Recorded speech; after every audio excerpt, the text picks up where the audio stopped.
I'm Allie Roberts with Starting Line Products, and today we're going to be showing you how to install the Power Dome billet heads for the 2018 to 2020 Arctic Cat 8000. First, remove the hood and side panels, making sure to disconnect the dash wiring harness plug so the hood can be set aside. Next, disconnect the EGT sensor from the pipe. Remove the pipe, silencer, and primary clutch from the chassis. Make sure to not overstretch the exhaust springs while removing them. Also be sure to retain all springs and graphite steels for the reinstallation. Drain the engine coolant. This can be done easily with an SLP liquevac.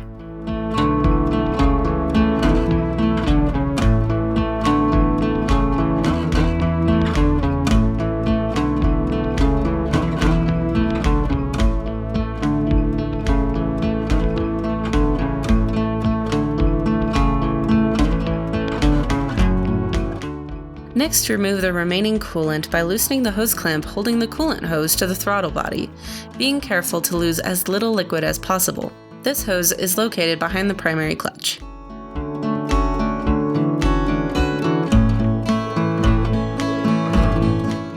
After the coolant is drained from the throttle body coolant hose, reinstall the hose and tighten the hose clamp. Remove the coolant hose from the front center of the stock head.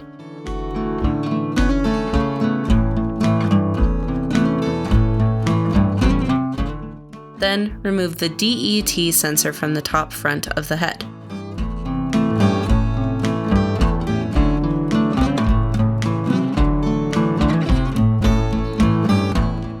Next, pull the spark plug caps off of the spark plugs.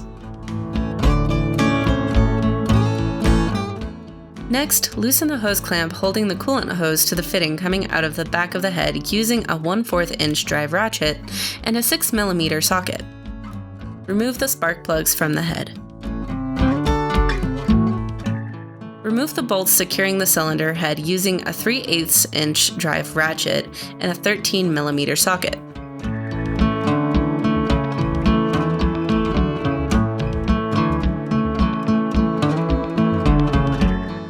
Remove the stock cylinder head. Next, remove the O-rings and inspect and replace the O-rings as necessary.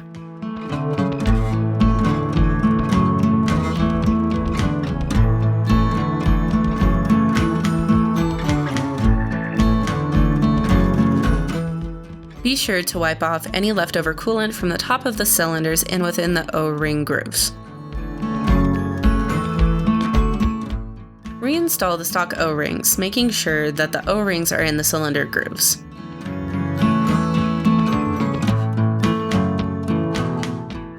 Next, install the spark plug O-rings onto the SLP head domes. Slide the domes into the SLP water cover.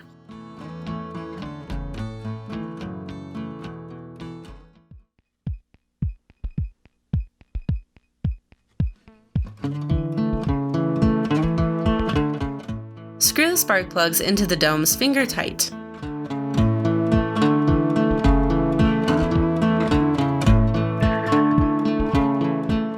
Slide water neck on the back side of the head assembly into the rear coolant hose, and place the SLP head assembly onto the cylinder, making sure not to dislodge the O-rings from the grooves. Make sure the clamp head on the rear coolant hose is rotated to the 11 o'clock position. Install the head bolts in finger tight.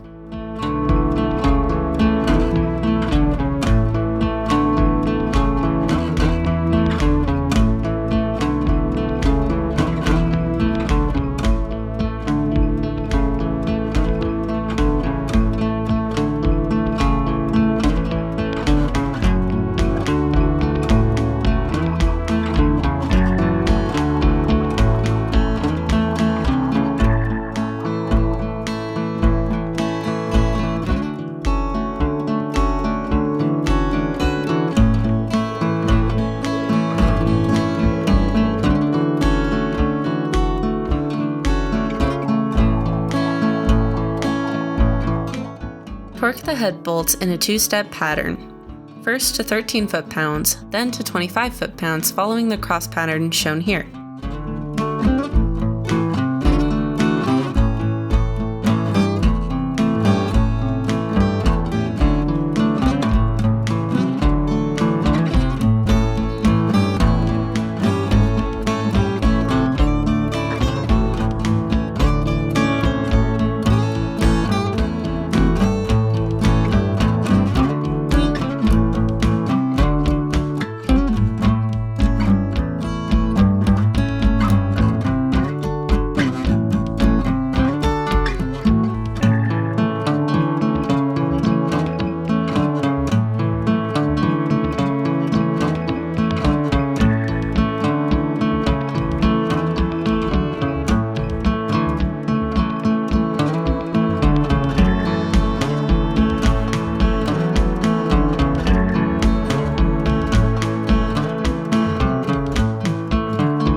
Reattach the DET sensor onto the water cover and torque to 18 foot-pounds, making sure not to over-torque the sensor as it will damage it.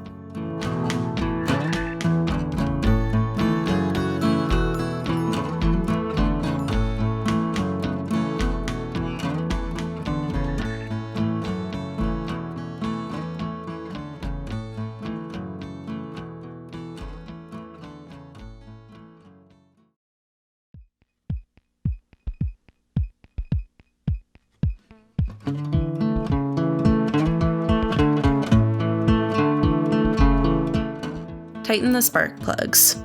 Tighten the hose clamp to secure the rear coolant hose to the water neck on the back side of the water cover using a 1/4 inch drive ratchet and a 6mm socket.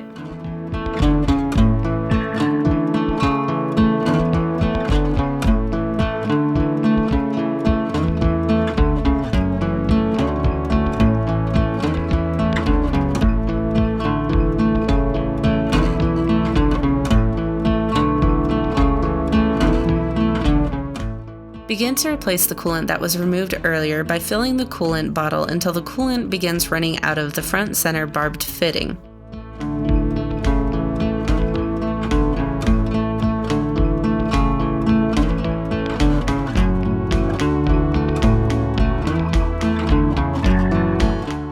Reattach the coolant hose onto the front center barbed fitting of the water cover, making sure that it is secured with the stock clamp.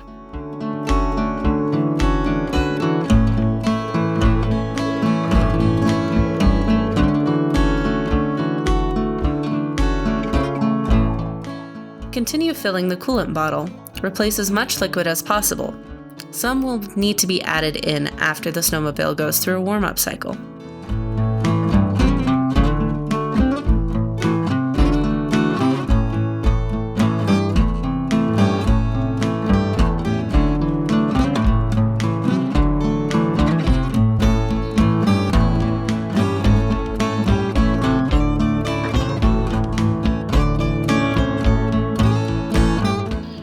Replace the coolant cap.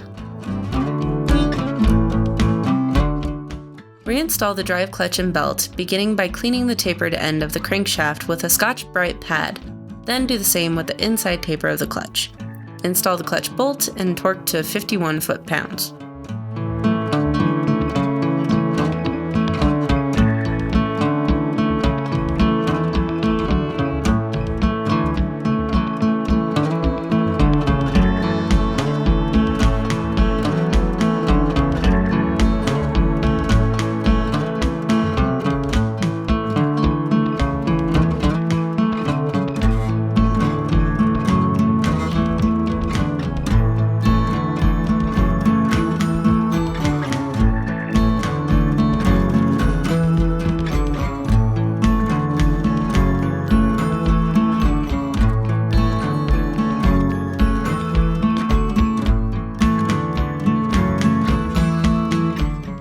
Reinstall the pipe and silencer using the stock springs, ensuring that the graphite seals are in place.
Reconnect the EGT sensor using anti-seize on the threads and torque to 22 foot-pounds.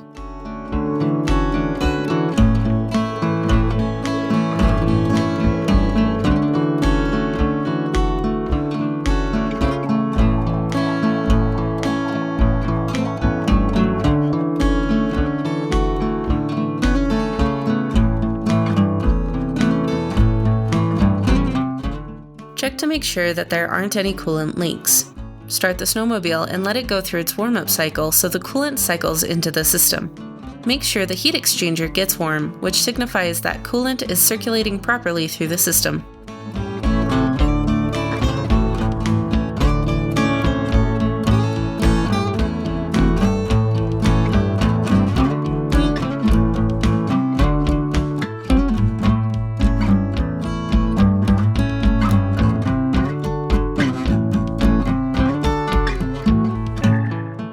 Add more of the coolant back into the bottle until all of the original coolant has been added back into the sled. Some additional coolant may need to be added as well, depending on how much was lost earlier in this process.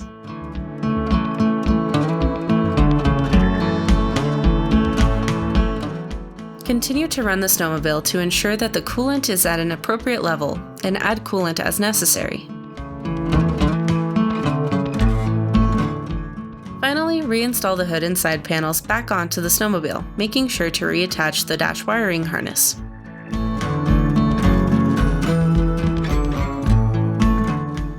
If you have any other questions on how to install this product, please feel free to contact us.